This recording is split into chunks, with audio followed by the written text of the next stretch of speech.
Mickey Gall is my prospect spotlight for UFC on ESPN 5, Covington versus Lawler, Newark, New Jersey. And I think he's going to get the fight done. He took this fight on short notice. What does that tell you? He's ready. Yes, it's in his hometown. He wants to jump on the opportunity to fight. But he's ready. You don't take short notice fights coming off a loss if you're not ready for a fight. He's definitely been training. And also something that's happened recently in Mickey Gall's life. He got his black belt. He got his Gracie black belt. He's been honing his craft. And I like that because it shows that outside of camp, he's focusing on his main talent, which is his jiu-jitsu. Okay, you see a lot of these young guys, they're jiu-jitsu guys. He knocks someone out in his debut. He knocks down Sage Northcutt with some big fluky overhand. All of a sudden, you want to throw blows. You know what I'm saying? I feel a game plan. I picked him to beat Diego Sanchez. A better game plan for me would have been if he came out there and tried to just smush Diego with submission. You know what I mean? And just smush him. Even if you don't get a finish on Diego, because he's damn impossible to finish by submission. I don't think he's ever been submitted in his entire career, if I'm remembering correctly from Diego Sanchez. Do what Chiesa did. Smush him, be on the ground, but instead Mickey Gall, what does he do? He wants a knockout over the veteran. He's swinging hard in the early thing. He gasses out in the second. Diego takes advantage and gets the finish. Mickey Gall going back to his craft. And the guy he's facing, I'm telling you, no joke. Salim Touahri, 10-3. Obviously not the best. Has had a fucking rough start in the UFC. 2 losses in a row over guys that... Listen, if you're losing to Keita Nakamura, there's questions to be asked. Yes, it was a split decision, fair enough. But there's questions to be asked there. But this guy is a dangerous striker. Dangerous striker. I just feel like Mickey Gall's going to go in there, take him down, and submit him in the first round. Mickey Gall is a savage. And I think people don't give him that credit because they don't give Diego Sanchez that credit. I am the same way. I don't give Diego Sanchez that much credit, but there's a level, a very thin level. You only really notice the levels and tiers of fighters in MMA by the rankings. You normally think, right, 1 to 5, that's a toss-up. 5 to 10, bit of a toss-up. 10 to 15, you know, same way. 15 to 20, same way. But then when you get out of that, there's still levels to the unranked scene of MMA. And Diego Sanchez is right at the top of that. A lot of people don't know that.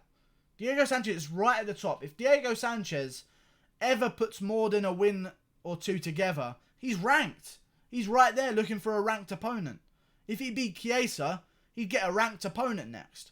You know what I'm saying? He's always in that sort of limbo state where he beats the young guys, but then whenever they give him someone who's going to take him to that ranked spot or get him a shot at a ranked guy, he loses. Okay? Mickey Gall lost to him. That's no big deal. Apparently he had a terrible weight cut, a terrible kidney failure problem before the fight. You know, he was getting a bit peckish in the fight as well. If you remember, he bit Diego Sanchez at one point, but you know, that's desperation. I don't mind. If someone's trying to kill me, I'm doing something. You know, if Diego Sanchez, listen, if Diego Sanchez is allowed to put his finger up people's ass and rape them, if Diego Sanchez is allowed to rape people in the ring and sexually assault people, he should expect a little bit of biting back. Okay? That's why they call them pillow biters. You want to put your fingers up someone's ass, they're going to get a bit nashy. You know what I'm saying? You got to respect that from Mickey Gall. Biting down on Diego Sanchez. What a legend. What an absolute legend Mickey Gall is. I think he's going to get the job done here. Mickey Gall's fallen on some rough times. Randy Brown, but we've seen how good Randy Brown is. Diego Sanchez, but Diego Sanchez is still Diego Sanchez, regardless of what people think about him. I feel like he's going to get the job done. He fought a guy called George Sullivan between those fights. Decent guy. Had some losses in the UFC. Mickey Gall goes in there, chucks him to the ground, gets the rear naked choke straight away. I think he's going to do the same here against Salim Touahri. Although he's never been submitted, I feel like Mickey Gall's going to be the one to put him in that position where he can be submitted. Because a lot of these guys, you look at their records, like someone would look at someone would look at Diego Sanchez. Oh, what am I saying here? Give me a second.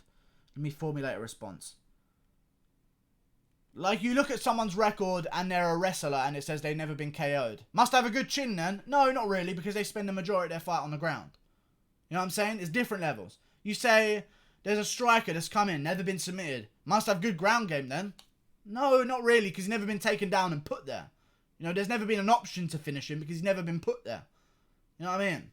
I feel like Mickey Gall's going to put him in that situation and finish him. And I think Salim Touahri, 5'10" at welterweight. I mean, you're looking at Mickey Gall. He's a big fucking welterweight at 6'2". He's a big guy with a big punch. If Mickey Gall goes out there, knows what he's good at, he's not good at striking. He should know that by now. And I think he's just got a sort of humbling lesson from Diego Sanchez about that as well. He should know that he's terrible at striking. Go in there, stick to his game plan of, I'm sure, come out fast, throw a big bomb, duck under it for a takedown, take this guy down and submit him. That's all he should be focusing on.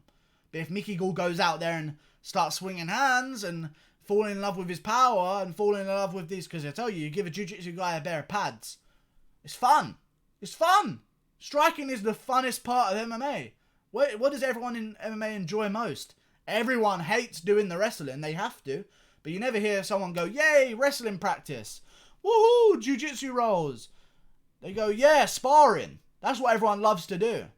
And when you get a jiu-jitsu guy and all of a sudden he knocks a guy out in the first round and then he drops a karate expert in Sage Northcutt, all of a sudden he starts falling in love with his hands. I feel like his judges needs to humble him. He's 27 years old. He's improving every time he goes out there, whether you think so or not. I feel like his judges needs to give him a quick, fucking Mickey, you aren't a striker, okay? You're a jiu-jitsu guy. Use your jiu-jitsu. Give him that humbling experience. I hope they have. And I think he's going to win this fight. I think he's going to go out there, take the guy down, take his back, immediately get the finish. He's a savage. He's a black belt in Gracie Jiu-Jitsu. You don't get to that level without being a savage. Hopefully he doesn't stand with this guy. That's all I'm saying. Like and subscribe. Thanks for watching. I'll see you guys later. Goodbye.